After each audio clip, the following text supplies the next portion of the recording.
Good morning, students.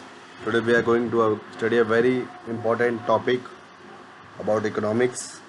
So before we start, I would like to start with asking you a few questions. So just tell me what we wear on festivals. Okay, good. So and where we purchase clothes from the market, right? So today our topic is, and we are going to study about the different types of market. What is market? Okay, so let's start with the definition of market. So what is market? So market is a place, in simple terms we can understand, where the buyers and sellers come together to exchange goods and services. Okay, so basically when you go to a shop, you go to a bank, you buy or exchange goods and services. That place is called a market. It can be a physical market or it can be an online market also, right? So like for example, if you going to a bhaji market or farmers market, there you buy bhaji, vegetables, fruits, etc. And this is a physical market where in person you go to the market and buy the products. Okay, and secondly, you have an online market. You must have known about Flipkart, Amazon, Shopify, right? So where you can digitally go there and choose the product you want or service you want, and you can buy that service. So that is also called a market, because where their buyer and seller are meeting, but that is not physical, that is a virtual market. So we can also call it as online market. So far I believe it's clear. So in simple terms, a place where the buyers and sellers come together to exchange goods and services. So we will also understand the definition of market by economist Augustine Garnett. Okay, so economists understand the term market not any particular marketplace in which things are bought and sold, but the whole of any region in which buyers and sellers are in such a close contact with one another that the prices of the same goods tend to equality easily and quickly. Great. So, what do we understand by this definition? That is just not limited to a particular marketplace where we buy the things and sold the things, but the whole of any region where the buyers and sellers are in contact. Okay. So the next thing is classification of markets on the basis of place. Okay, we will understand the classification of market on the basis of place. So the first market is a local market. So what is a local market? It's nearby area, nearby our house. We see grocery stores, farmers market, fish market, right? So this comes under local market. Then there is a national market. National market means domestic market, or you can say commercial markets like Flipkart. You can from any of the state or any other city also, you can buy the same products from Flipkart or Amazon. So they are the national markets. And then we have another international markets, like there are international players who operate from the different countries, and we can deal with them or buy the products and take the services from the international market, like Toyota, Apple, Alibaba. These are the few of the examples. Okay, so we will also learn about, if we are learning about market, so we will be also learning about competition. So there are two types of competition. First one, we will understand the perfect competition. So what is perfect competition? Perfect competition is a theoretical market structure with many firms producing identical goods. Okay, so in this market, all of the sellers are producing a similar kind of goods. Okay, because of which firms have no market power.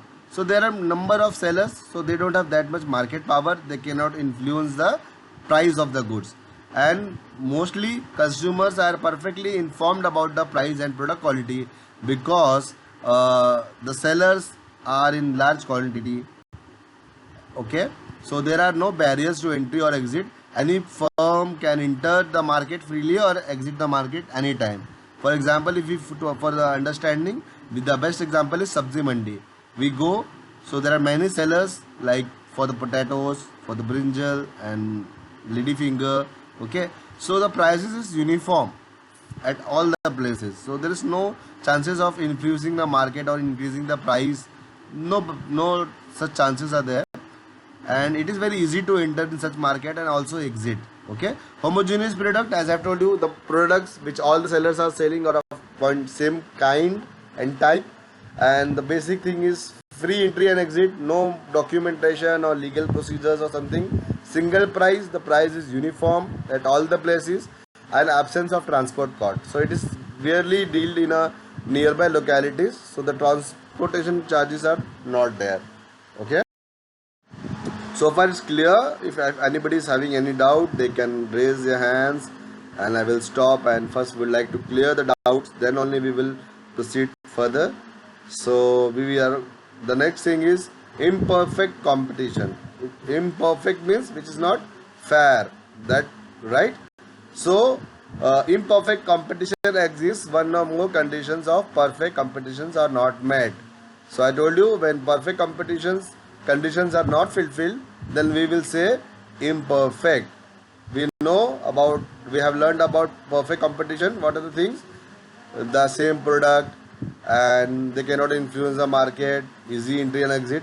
So here there will be, this condition will be not fulfilled. Okay, so these conditions include numerous firms, identical products, perfect information, no barrier, right?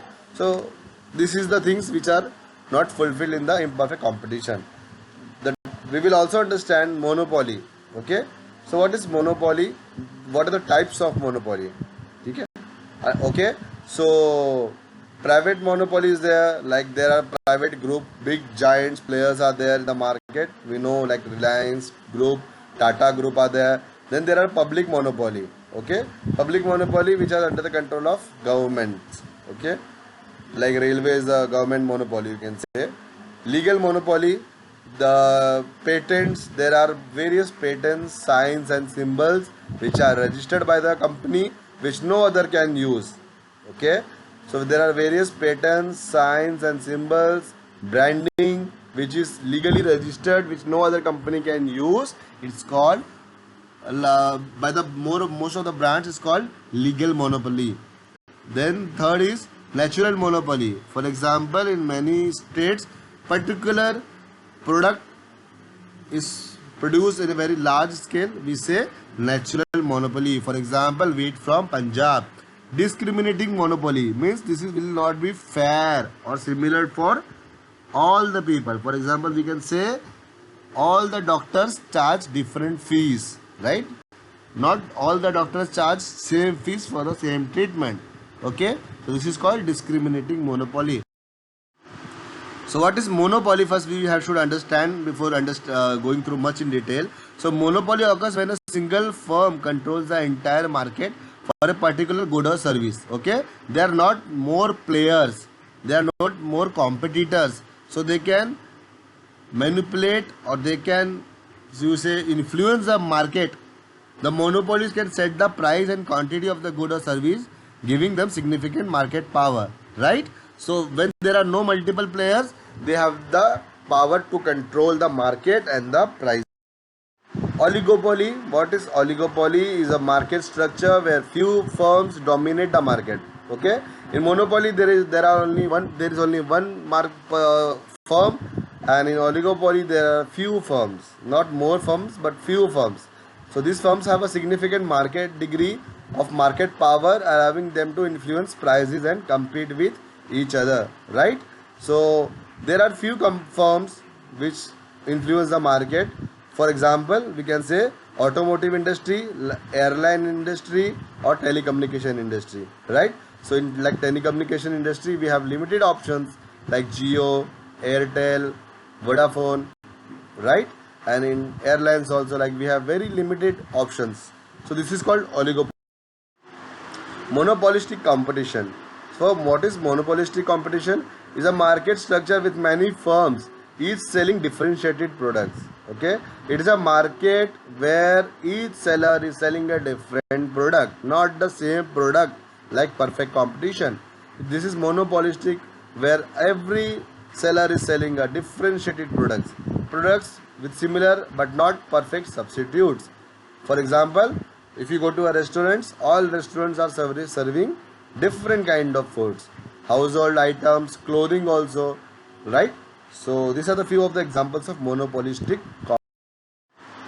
So we have thoroughly understood the market, the types of market, the classification of market, right?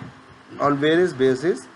So it's a assignment for you. You have to write the definition of market, which we have studied today, and the classification of market on the basis of competition. Okay, we have also learned about place classification, and another topic was the classification of market on the basis of competition. So you have to understand, revise, learn the chapter again, and answer these questions in your notebook. And before we start the next lecture in the next class, we will first discuss about this as a recap.